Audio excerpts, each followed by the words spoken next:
The laughter followed Emmett Shaw everywhere he went in Hangtown. It started the moment people learned where he was living. Not in a tent like the other miners, not in a boarding house like the merchants, not even in a rough cabin like the lucky few who had found enough gold to afford lumber. Emmett Shaw lived in a cave, a hole in the hillside that the locals called the Bear Den, and that previous occupants, actual bears, had abandoned years before the gold rush brought thousands of desperate men to these hills. "Hey, caveman," someone would shout whenever Emmett walked through town. "Catch any fish with your bare hands today?" "Shaw, your wife called. She wants her fur coat back." Look, boys, it's the missing link. Walking upright and everything. Emmett bore the mockery in silence, the same way he had borne everything else life had thrown at him. He was 43 years old, too old for the back-breaking work of placer mining, too poor to buy equipment for hard rock extraction, too stubborn to give up and go home to the nothing that waited for him in Ohio. The cave was free. That was its primary virtue. In a town where a canvas tent rented for $20 a week and a bed in a boarding house cost $5 a night, free shelter was worth more than dignity. Emmett could survive on almost nothing, stretching his meager earnings from odd jobs and occasional gold flakes into another week, another month, another chance at the fortune that had drawn him across a continent. The mockery was relentless, but predictable. Every time he walked through town, someone had a new joke ready.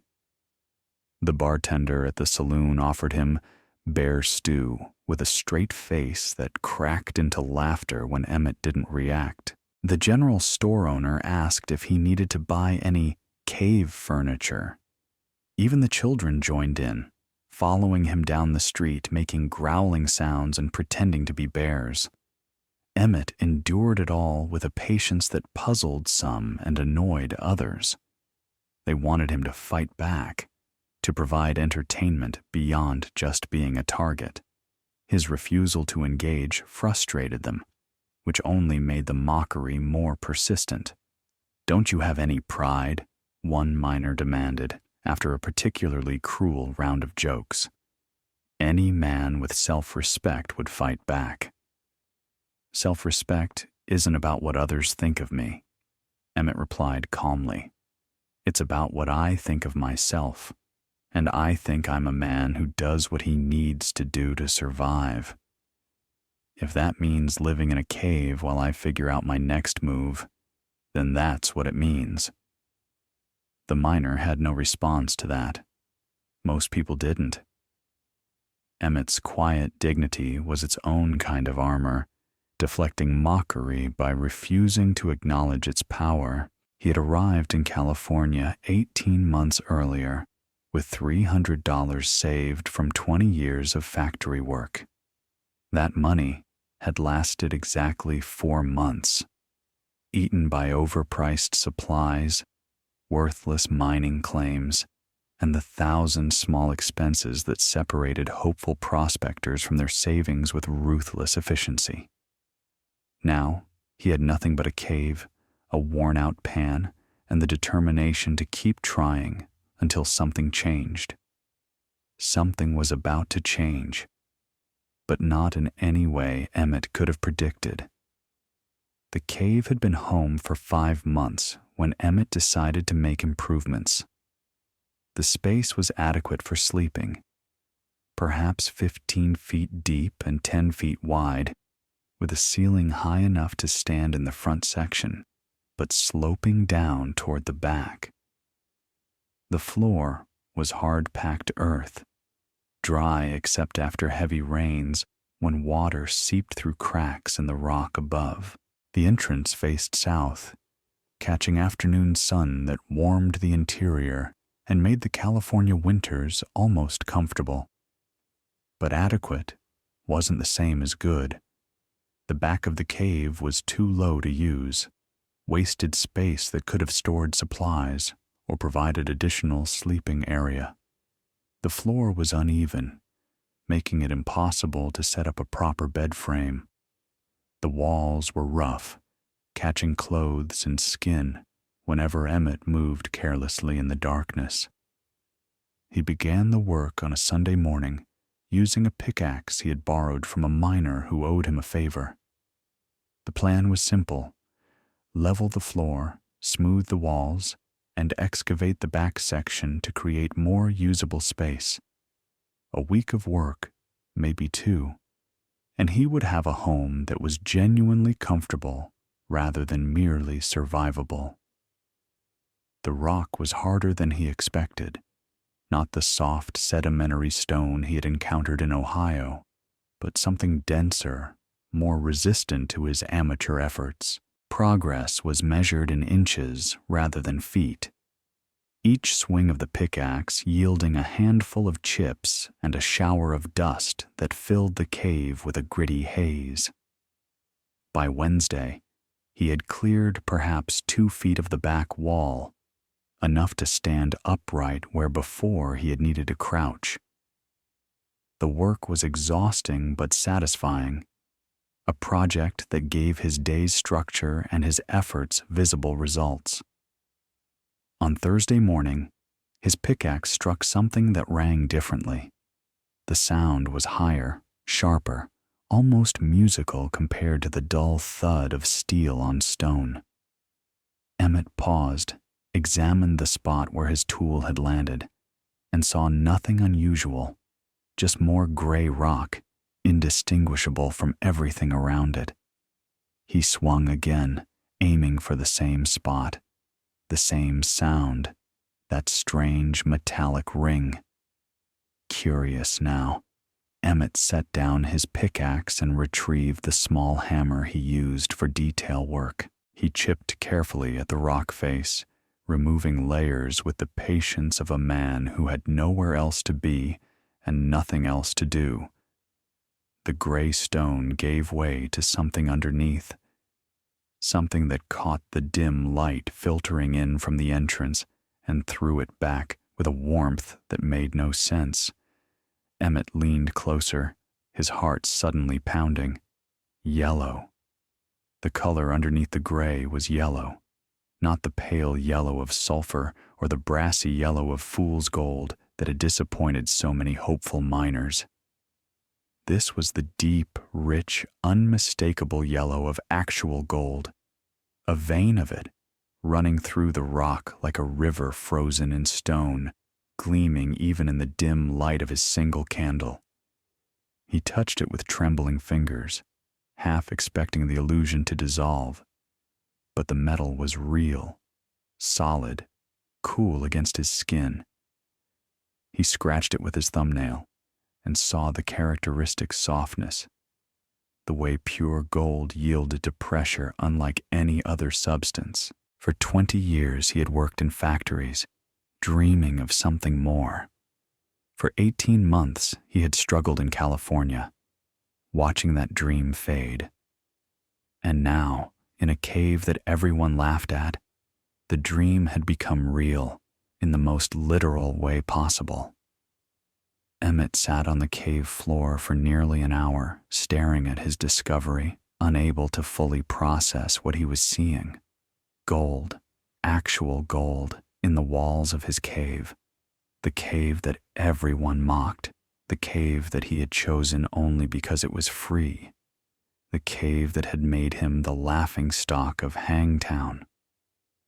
The vein was perhaps 2 inches wide where he had exposed it, running diagonally through the rock face and disappearing in both directions, up toward the ceiling, down toward the floor, deeper into the hill. He had no idea how far it extended or how much gold it might contain. But even the small section he could see represented more wealth than he had earned in his entire life. His first instinct was to run into town, to tell everyone, to prove that the caveman had struck it rich. But something stopped him, some cautious voice that had been refined by 18 months of watching men lose everything to greed, theft, and the casual violence that gold seemed to inspire in otherwise decent people. If word got out about this discovery, what would happen?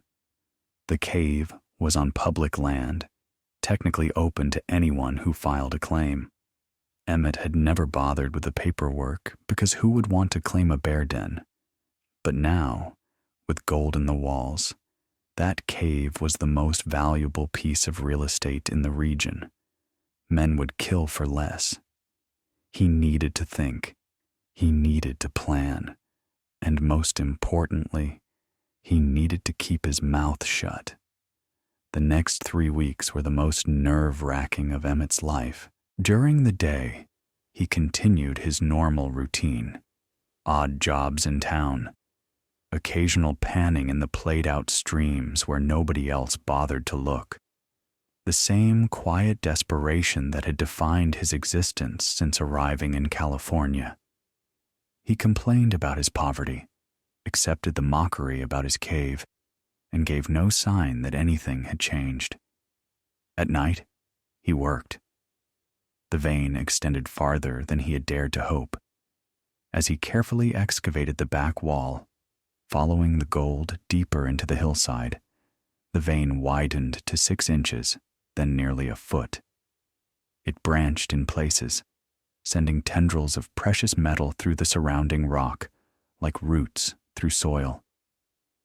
The concentration was extraordinary. Not scattered flakes, but solid ribbons of gold that could be pried directly from the stone.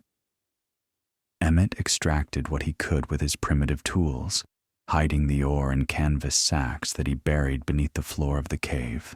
He worked by candlelight, keeping his excavation invisible to anyone who might glance through the entrance.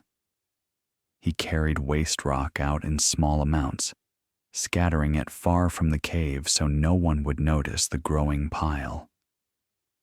The secrecy was exhausting, both physically and mentally. Every interaction in town became an exercise in deception. Every question about his well-being required a careful answer that revealed nothing.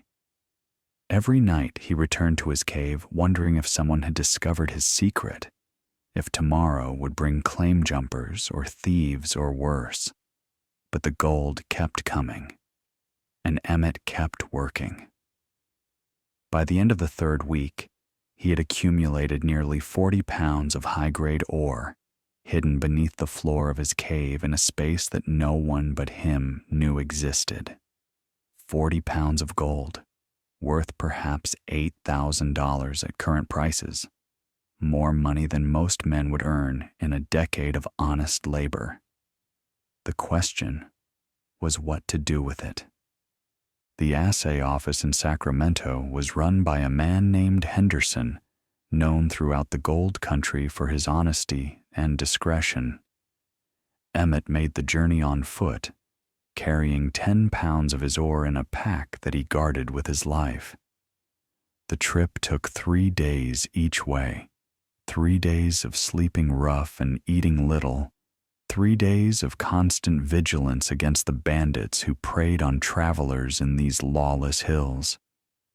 Henderson examined the ore with the professional interest of a man who had seen everything the gold rush could produce. He weighed it, tested it, calculated its purity with instruments that Emmett couldn't have named. High grade, Henderson said finally. Very high grade. Where did you find this? Rather not say.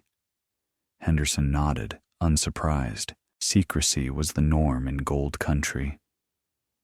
Your business, but I'll give you fair warning. Ore like this doesn't come from placer deposits. You've got hard rock somewhere, and hard rock means you'll need equipment to extract it properly. Picks and shovels won't cut it for long. How much for what I've brought? Henderson consulted his scales one more time. $2,100, cash or bank draft, your choice. Emmett chose cash, counted it 3 times, and began the long walk back to Hangtown with more money in his pocket than he had ever possessed. He also had a plan. The Hangtown mining supply was owned by a man named Crawford, a shrewd businessman who had realized early that selling equipment to miners was more profitable than mining itself. Emmett had avoided the store during his 18 months of poverty, unable to afford even the basic supplies that proper mining required. Now he walked through the door with cash in his pocket and purpose in his step. "Help you?" Crawford asked, looking up from his ledger with the practiced assessment of a man who could estimate a customer's wealth within seconds. His expression suggested that Emmett's shabby clothes and weathered face didn't promise much of a sale. "I need equipment," Emmett said. "Hard rock mining, picks, chisels, a good hammer, candles, canvas for hauling, a cart if you've got one." Crawford's eyebrows rose slightly. "That's quite a list. You got a claim somewhere?" "I've got work to do." "Can you fill the order or not?" The supplies cost nearly $300, a fortune by Emmett's previous standards, a minor expense by his new ones. Crawford threw in advice for free, explaining the proper techniques for extracting ore without wasting gold in the process. The advice was worth more than the equipment. "One more thing," Emmett said as he prepared to leave. "I need a lawyer, someone who handles mining claims. Who's good?" Crawford considered. "Marcus Webb, office above the bank. He's expensive, but he's honest, which is rare enough in this town to be worth the price." Marcus Webb, it turned out, was exactly what Emmett needed. The lawyer was perhaps 50, with the careful manner of a man who had learned that precision in language could mean the difference between wealth and ruin. He listened to Emmett's situation without interrupting. The cave, the discovery, the need for a legal claim that would protect his find from the vultures who would inevitably circle once word got out. "The land is technically public," Webb explained when Emmett finished, "but there's a process for filing mineral claims. If you discovered the gold, and if you can prove continuous occupation and development, the claim is yours. The question is whether anyone else has a prior claim. It's a cave. Nobody wanted it. Nobody wanted it when it was just a cave. Gold changes things." Webb pulled out a map of the region, marked with the spiderweb of existing claims. "Show me where." Emmett pointed.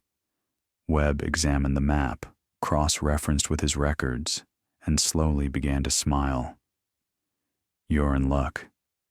This parcel was surveyed in '49, but never claimed. Apparently the surveyor noted it as unsuitable for mining due to difficult terrain. Nobody's touched it since. So I can file a claim? You can file a claim today, and I strongly suggest you do." The paperwork took 2 hours and cost $50 in legal fees, plus another $20 in filing costs. When Emmett walked out of Webb's office, he was the legal owner of 12 acres of California hillside, including all mineral rights thereto. The cave was officially his, and so was everything in it. Word got out within a week, as word always did in a town built on rumors and speculation. The story spread through Hangtown like wildfire. Caveman Shaw had struck gold. Not placer gold, not a lucky nugget in a stream, but an actual vein in the walls of the cave where he lived. The same cave that everyone had mocked. The same hole in the ground that had made him a laughingstock for months. The reactions varied. Some men congratulated him with genuine warmth, pleased to see a fellow struggler succeed. Others congratulated him with barely concealed envy. their smiles not reaching their eyes. A few didn't bother hiding their resentment at all. "Lucky bastard," one miner spat when Emmett passed him on the street. "Living in that cave, sitting on a fortune, while the rest of us broke our backs and played out streams." "Luck," Emmett replied mildly, "is what happens when preparation meets opportunity. I prepared by not giving up. The opportunity was always there. I just had to dig deep enough to find it." The would-be claim jumpers came next. Men who challenged his filing, who argued that they had prior rights, who threatened legal action or worse. Marcus Webb earned his fees several times over during those early weeks, defending Emmett's claim against challenges that ranged from frivolous to fraudulent. "They'll keep trying as long as they think they can win," Webb warned. "The only way to stop them is to make the claim unassailable. That means proper development, proper documentation, proper everything." Emmett developed his claim properly. He hired experienced hard rock miners to expand the excavation beyond what his amateur efforts could achieve. He brought in an engineer to assess the extent of the vein and design a safe extraction process. He invested in proper equipment, not just picks and shovels, but timber for shoring, rails for ore carts, a stamp mill to process the rock. The transformation of his operation attracted attention from investors who saw the potential for even greater returns. Several offered to buy him out, substantial sums that would have made him wealthy by any reasonable standard. Emmett refused them all. "I spent 18 months being told I was worthless," he explained to one particularly persistent investor. "I spent 5 months being mocked for living in a cave. Now you want to buy what I found? No, thank you. I'll see this through myself." The refusal cost him opportunities for faster growth, but it preserved something more valuable: control. Emmett had learned during his factory years what it meant to have others control your labor, your time, your future. He would not surrender that control again, not for any amount of money.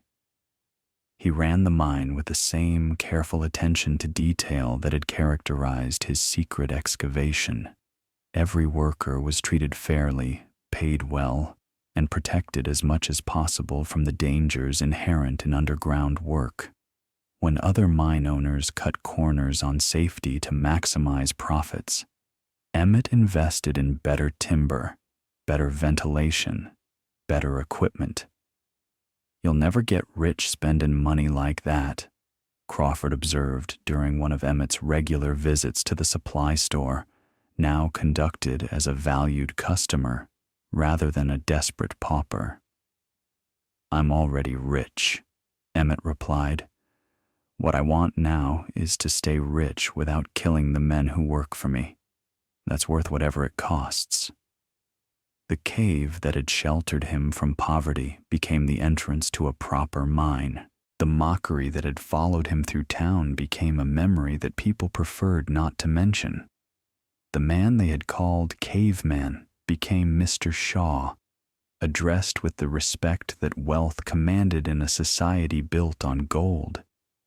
The mine produced steadily for 7 years, yielding gold worth over $2 million before the vein finally began to thin.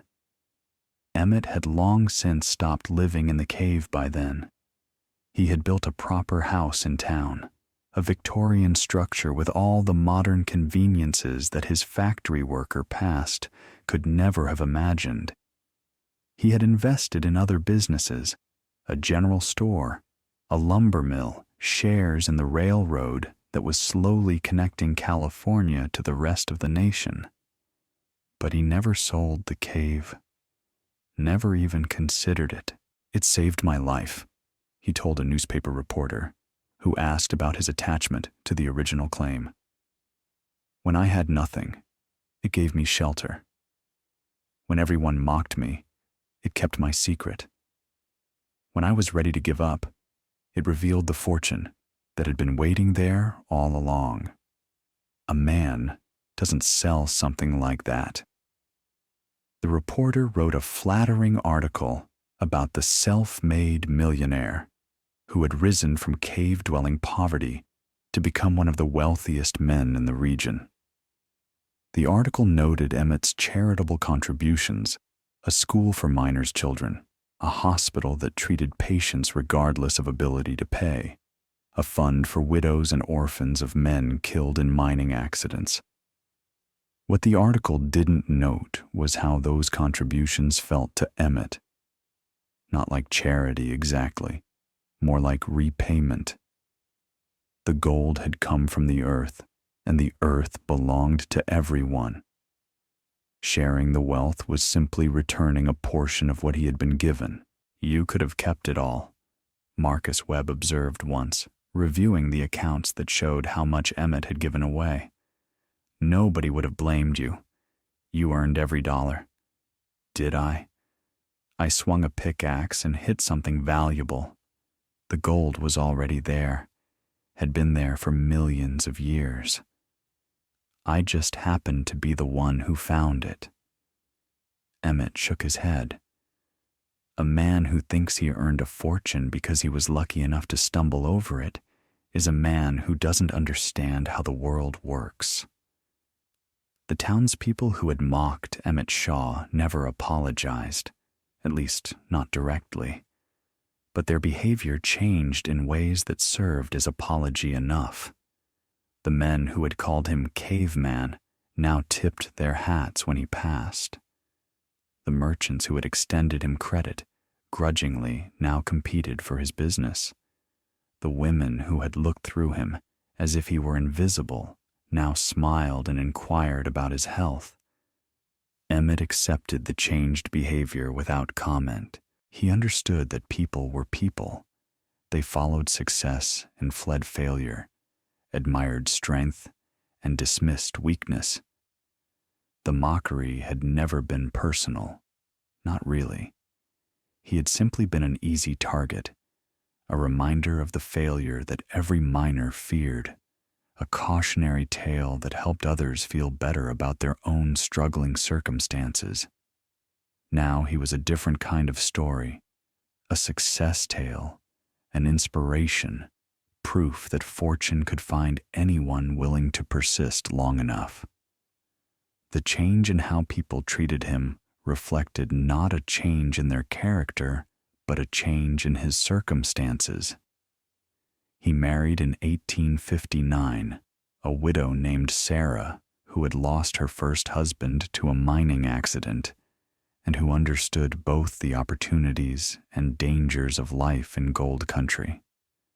She was practical, intelligent, and completely unimpressed by wealth for its own sake. They had met at the hospital Emmett had funded, where Sarah worked as a volunteer nurse tending to injured miners. She had treated men from Emmett's operation, men who spoke of their employer with unusual respect, describing working conditions that were better than anywhere else in the district. "You're the caveman," she said when they were finally introduced, a smile playing at the corners of her mouth. "I've heard stories. Most of them probably aren't true. The ones about you treating your workers like human beings, those are true. I've seen the evidence in this hospital. Or rather, I've seen the absence of evidence. Your men don't end up here as often as others do." Their courtship was brief but genuine, built on mutual respect rather than the calculation that characterized most marriages in gold country. Sarah had no interest in Emmett's money. She had refused proposals from wealthier men who had offered her comfort in exchange for companionship. What she wanted was a partner who shared her values, who understood that wealth was a tool rather than a destination. "I didn't marry you for your money," she told him on their wedding night. I married you because you're the only man in this town who seemed to actually learn something from his years of struggle. Everyone else just got rich and started acting like they'd always deserved to be. They had 3 children together, 2 sons and a daughter, all of whom grew up knowing the story of the cave.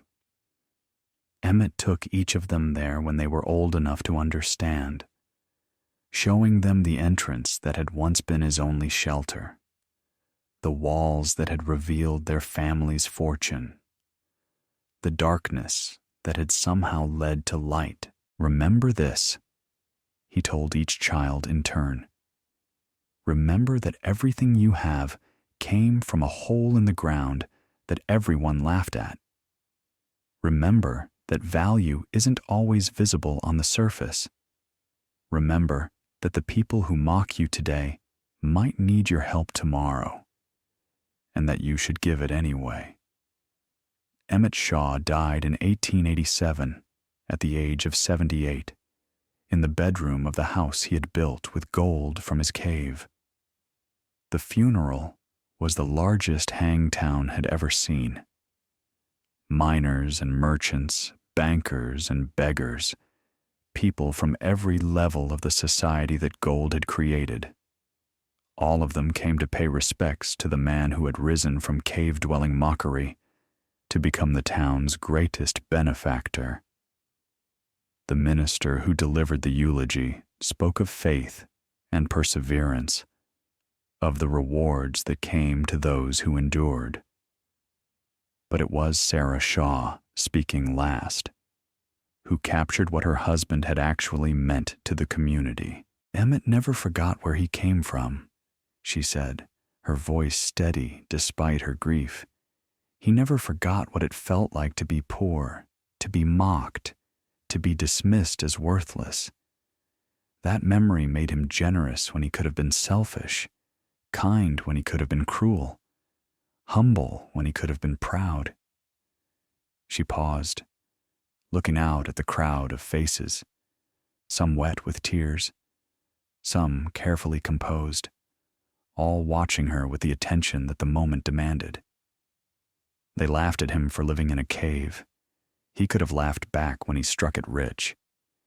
Instead, he built schools and hospitals and helped anyone who asked. That's the kind of man he was. That's the kind of man this town lost today. The cave mine operated under family management until 1912, when the last profitable ore was extracted and the operation finally closed. The entrance was sealed for safety, but a marker was placed nearby, telling the abbreviated story of the man who had found fortune in a place everyone else had dismissed as worthless. Emmett's children and grandchildren carried forward his legacy in different ways. One son became a mining engineer, improving safety standards across California's remaining operations.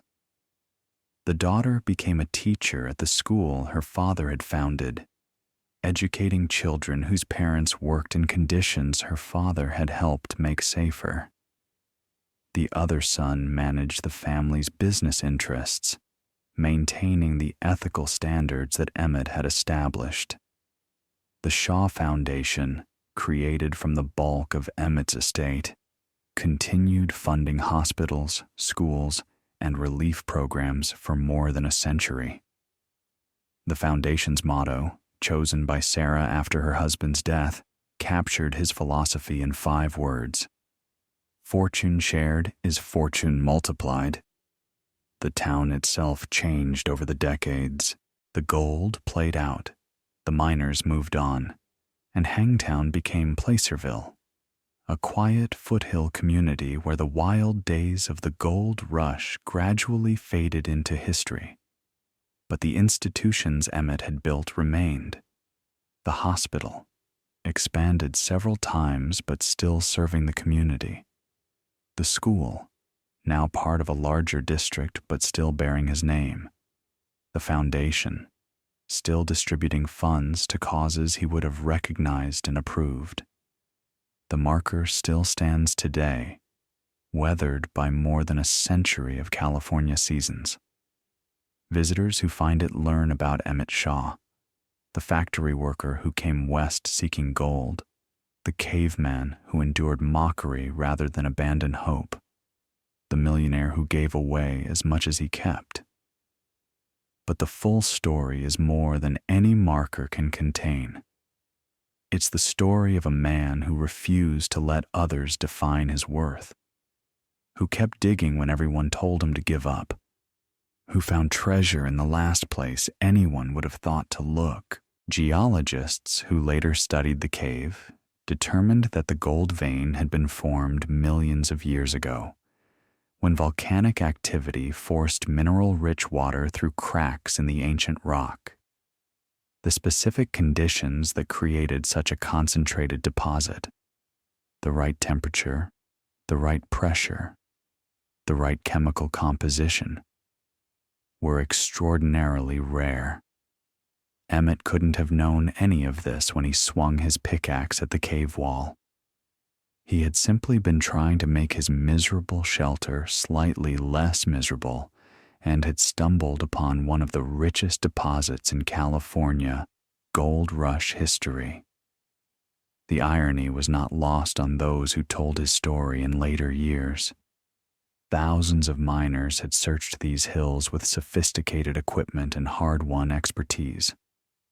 They had filed claims, dug shafts, processed tons of rock in search of the fortune that eluded most of them. And the biggest strike of all was found by a broke factory worker who was just trying to make his cave more comfortable. Sometimes the universe has a sense of humor. Sometimes the joke is on everyone who thinks they know where value is hidden. They mocked him for living in a cave. The cave made him richer than the whole town combined. And somewhere in the hills above what used to be Hangtown, the sealed entrance still guards the secret that changed everything, a reminder that fortune sometimes hides in the places we've been taught to despise.